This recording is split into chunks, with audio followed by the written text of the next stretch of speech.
Segment number 3. Trois? Yeah, it's French. Trois. Themes to be heard. This week, we will be... Hold on, let me... This was a music video that I don't think you had ever seen before. I had not. But I always used to see it on, like, The Box, I think it was. The Box. The Box. One of those weird, like, cable music video channels. So... Faith No More. Faith No More. Fronted by the man of 1,000 voices. And they say that because he was versatile. He didn't literally have 1,000 voices. He had about a 9-octave range, but he also... 6. 6? Mm-hmm. Oh, I thought it was more than that. Anyway, he also had these other, like, side voices he would do in some songs. And then sometimes he would rap, and then sometimes it almost sounded like freeform jazz. And... Yeah, so Faith No More is a band, most people would know them from their song Epic, from, like, the late 80s, early 90s. At that time, they were, like, getting big along with bands like Jane's Addiction and Red Hot Chili Peppers. So it was, like, this fusion of rock and rap. Well, also, there was, like, and they all... Not all, but a lot of them were inspired almost by, like, British ska. Because there was this, like, funky part to a lot of them, too. Especially Faith No More. Faith No More and Red Hot Chili Peppers probably got the most of that, like, groovy, like, bass style, guitar style. Yeah, and Faith No More also had this well-known song called We Care a Lot. They had a different frontman at the time. His name was Chuck Mosley. I believe he passed away a few years ago, but they had this different frontman, and he started having this very erratic behavior, and I believe he would pass out on stage. He punched out the bass player on stage one night, so then they decided to fire him, but they did it in a way where, like, the bass player, the bassist, I believe, is, his name is Billy Gold. He was like, well, let's just, like, stop the band. But then another member was like, but I still want to play music with you. So they kind of did it in this way where they didn't have to, like, technically fire him. They just kind of kept going. But they came across Mike Patton. Mike Patton had this band in high school called Mr. Bungle. Which actually, Mr. Bungle kept going even after Faith No More. Like, they still make music. Mr. Bungle makes music now. Mr. Bungle, I don't know how to explain it. Don't try. Very experimental ska. Like, it's a little bit of everything. It's very different from what Faith No More does, but I believe they heard, like, a demo or something, and so then Mike Patton was brought on, and then, like, a year later they had this massive hit with Epic. Former bass player for Mr. Bungle, believe it or not, Danny Trujillo. He's been in every band. I believe Scott Ian from Anthrax is a current member. He's a current member of Mr. Bungle. But, yeah, so Mike Patton is a very interesting person. He's like this man of mystery. Because he's weird. Yeah, well, yes, but I mean, he used to like to mess around with, like, the reporters, like, during interviews, and he would say, like, all these, like, off-the-wall things just to throw people off. He famously, like, he's not a fan of Axl Rose, so he has, like, urinated on some of Axl Rose's, like, teleprompters and stuff like that, but he's also a workaholic, and he also has this addiction to caffeine, so it always seems like he has 3 musical projects going on at once. He's, There's got to be like some because of when he was born, like a definite accelerated amounts of like ADHD, things like that, and like you can. Who's a fan of Axl Rose? Who is a fan of Yeah, Axl Rose is Axl Rose's biggest fan. You're absolutely correct. Yeah, after joining TikTok and seeing very many videos of women who have had terrible experiences with Axl Rose, I've never been a big fan of him, but yeah, no longer, because he has done some very inexcusable things. You put a GIF in the directory. Oh, I didn't even realize that. Did it work? Yeah. Oh, that's cool. That is kind of cool to know that. What was I saying? Not a fan of Axl Rose urinated on teleprompter. No, that was before. I don't think we went much farther than that. We were... Oh, you were talking about, like, his energy. But I think, so Faith No More split up in 1998, a year after they released the song that we'll start talking about in a minute, but then they reunited in like 2009, 2010, and they've been like touring pretty consistently since, and they were supposed to be touring, I think, with System of a Down, but then in September they ended up canceling everything because Mike Patton is currently seeking treatment for mental health. Mm-hmm. So hopefully he's doing okay. Still to this day, the song that headlines their shows is actually Midlife Crisis because they refuse to play Epic. And Midlife Crisis is a good ass song. That's probably my favorite Faith No More song. It's my favorite Faith No More. But yeah, Mike Patton is known for having this wild range. He does have 6 octaves, and there's this site called Consequence of Sound, and a few years ago they actually rated him as like the best rock singer of all time because of his technicalities, and he does all these wild things with his voice. Who do you think is that? I would far put Freddie Mercury past Mike Patton. Mm-hmm. But for the same reasons Mike Patton should be. Freddie Mercury did all the things that Mike Patton does now, just way better and before anybody else thought they could be done. That makes sense, yeah. Like, Freddie Mercury I think he had 5, but still, he also had other voices and almost characters that he would do as he sang, and Mike Patton did the same thing. It's just you really can't compare anybody else doing it to Freddie. Yeah. And Mike Patton is seen as an influence on many artists, like Coheed and Cambria cite him specifically as an influence. Chino Marino from Deftones.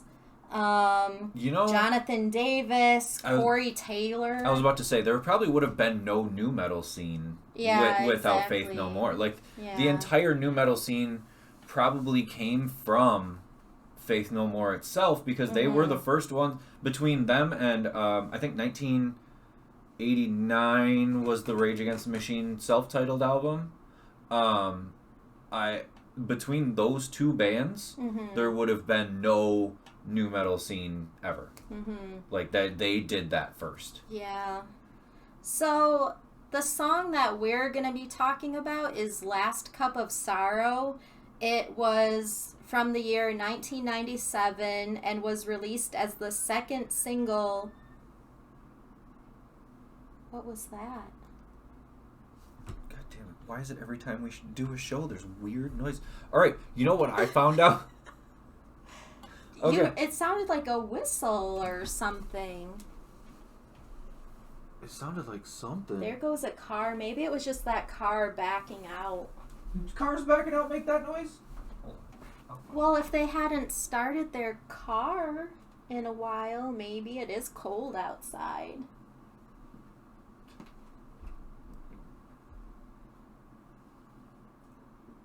Dyson's messing with Freddy. It was Freddy screaming. He's sitting right in front of Freddy's cage, just staring at him. Well.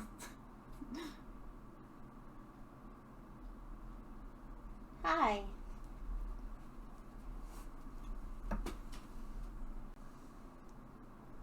I'm not sure where he went. Where are you? Right here. Oh, okay. Just making sure Freddy was okay. Hey! Come on. Go lay down. Sit. All right. So yeah, their 6th studio album was called Album of the Year, and Lol. Last Cup of Sorrow was the 2nd single. The first single from that album was a song called Ashes to Ashes, which is another song that I love by them. This song was placed number 14 on the mainstream rock tracks, and Consequence of Sound ranked it as their 2nd greatest song behind Midlife Crisis. I feel like Consequence of Sound has a bias. I don't know. You're saying Mike Patton's the greatest singer of all time, and they have the 1 and 2 best songs ever? But on this song, it's like kind of creepy. You have like the rock elements, but then there's like sounds of bells and stuff. There's a violin line like deep in the back. Even the vocals, he sang through an old Telefunken tube mic, which was like a German-made apparatus. So he sang his vocals through that, and then they like condensed his voice like crazy. But so that's why you get these different like sounding elements. But the song, like, it has those moments of creepiness, and then like the chorus is kind of has this. What? I really like the word Telefunken. Telefunken? It's not just me, right? Like, ever since you said the word Telefunken, I haven't been able to think about anything else. Just knowing that word exists kind of made my day better. But even the artwork for the single was inspired by the film Vertigo, made by Alfred Hitchcock. So the single was released in 1997, and then I had mentioned earlier that Faith No More split in 1998. So the song kind of took on a new meaning. Like, after they split up, it kind of took on this deeper meaning. But which you see that a lot in art. Like, recently, well, it's ironic I'm wearing the shirt. Recently, the podcast Dissect has been doing what we do for movies, only they've been doing it for Mac Miller's. See, it works. Oh yeah. For Mac Miller's last 2 albums, Swimming in Circles, because they're sister albums, and a lot of what he says in those 2 albums take on whole new meanings because Circles came out after he had passed away. So, you see, like, life imitating art for artists a lot of times. Amy Winehouse and her Back to Black album right before she passed away. It was like one of her last. A lot of the songs that were on Back to Black kind of took on new meaning. So I mean, there's got to be like a phenomena there, but in this case, it is like that exact same thing where like this is it for us, and it's actually kind of like the lyrics of the song. Yeah, and so the music video was directed by Joseph Kahn. Joseph Kahn has directed so many music videos. Like, his list is so long. Most notably, he directed Backstreet's Back by the Backstreet Boys, Toxic by Britney Spears, The Boy Is Mine by Brandy and Monica, One of those Living videos. Dead Girl by Rob Zombie, Knights of Sidonia by Muse, and that's a good video. yeah, Hero by Enrique Iglesias. So he's worked with a wide range of musical artists. 3 out of 5 ain't bad. But the music video was inspired by Vertigo, and it really does seem to fit perfectly because of like the bell sounds and the scene in the bell tower. The video for this is directed better than you would think a video for a song like this deserves. Because it is so... It's like a good homage to Alfred Hitchcock, yet it is a parody. And that's the thing, the music video parodies a lot of the key elements from the movie. Vertigo was a movie starring Jimmy Stewart and Kim Novak, and it was basically about acrophobia, which is an irrational phobia of heights. So you have Mike Patton playing Jimmy Stewart's part, and then Jennifer Jason Leigh is playing Kim Novak's, like, dual roles. But we didn't even talk about her part in The Hitch earlier. We did not even mention her. I don't know if we could have really without spoiling anything. But in this, she's acting better than a music video deserves in this. She's really giving a performance of sorts. It's actually slightly over the top. It is because her you've got like the innocent role and then the darker side of her role. Oh, and it's a dominatrix. It is played like a lot darker in the music video than it was in the actual movie. But yeah, so you've got like Mike Patton playing the Jimmy Stewart role and just like hamming it up the whole time. Oh yeah. And the other band members, like the bass player he like dresses up like a woman in the cemetery, and then the drummer plays like the janitor at the bell tower, and then there's I thought that was the guitar player that famously shows up in all the Bill and Ted movies. Oh, he was not in the band at this time. His name was Jim Martin. The guy with the long hair and the sunglasses. Yeah. He wasn't in the band at this time. He shows up in Bill and Ted Part 2 and 3. He shows up in Part 3 also. Yeah. So. Yeah, he wasn't in the band at this time. Oh, that's a bummer. I believe at this time there were just just 4 of them, but station. Yeah, so and then they have like the psychedelic scene, and the drummer is on his hair, like sweeping his hair up into the spike. Okay, so there's the GIF that keeps playing, but it doesn't show the part where the dude has a push broom and he's that's what I was talking about. If you all see the GIF and his head, he's got like almost like a faux hawk thing going on, and the drummer has a push broom and he's like superimposed onto the side of his head, and he's like brooming his hair upwards. It's pretty silly. That's why when I posted about the episode tonight, I said that this video was a mashup of Hitchcock and Sticks. Sticks? Yeah, because it almost kind of reminds me of the Too Much Time on My Hands video. Oh. Like, in the way that, like, it's funny because there's like stuff that's just slightly too ridiculous. It's that kind of where, like, nobody would ever actually do that, but it's kind of funny to see kind of thing. Yeah. I've always really liked this video. Just aesthetically, Joseph Kahn did a really good job of making it look like Vertigo, like paying that respect to the movie, like the style, the lighting and everything. But then you've got the humorous parts that, like Faith No More, especially their early videos, were pretty absurd.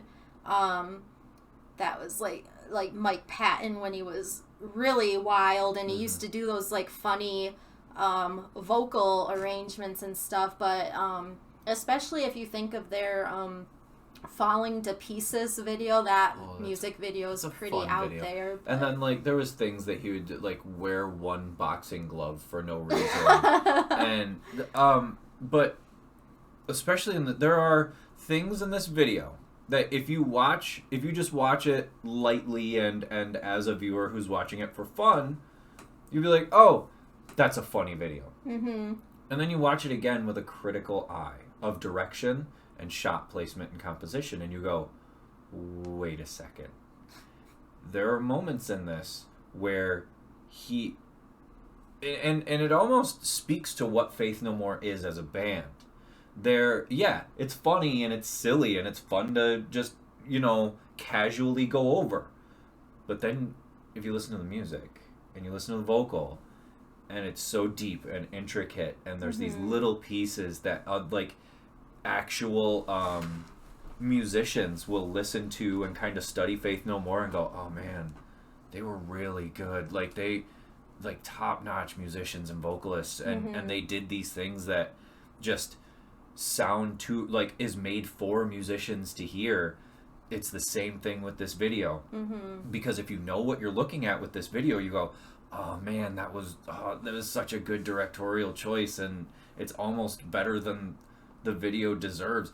You'll see shots, you'll see certain scenes that go by really fast, not really fast, but they go by, and then you'll see it again. And if you're not paying attention, you'll think you saw the same thing. But if you are paying attention, you see the slight ways that they've been changed. And the video almost mirrors itself. It begins and ends the same way, but with something different in it. Yes. Just like Vertigo is the same way, but Khan did a fantastic job on a video that I fully believe that he was like, nobody's gonna see this. I'm gonna do something insane and nobody's ever gonna see it, but I'm gonna have it in my back pocket always. You know what I mean? Even I like the lyrics in this song too. Like the first lyric in the song is, "This is getting old and so are you." Like that's funny, but it's like, oh yeah, I understand that, but it's funny too. But the way he sings it, it's like he sings it like really low, and but it's like that's funny. But so Last Cup of Sorrow by Faith No More. Check it out. Yeah. It's a good video. Yeah, you might surprise yourself with this great video. What's her name? Jennifer Jason Leigh. I blanked. And yeah, that totally went over your head too. What did? You might surprise yourself with this great video. They even incorporate that lyric on the newspaper in the music video. There's very broken fourth wall jokes in this video, and she said it, and as soon she said it the first time, no, I didn't get it, and then she said it the second time, and I'm dumb. So she got me twice. A lot of doubles tonight. We've got a double dose of Jennifer Jason Leigh, and then in this one music video, there's a double dose of Jennifer Jason Leigh. It's a triple shot of Jennifer Jason Leigh tonight. Yeah. Jennifer Jason Leigh.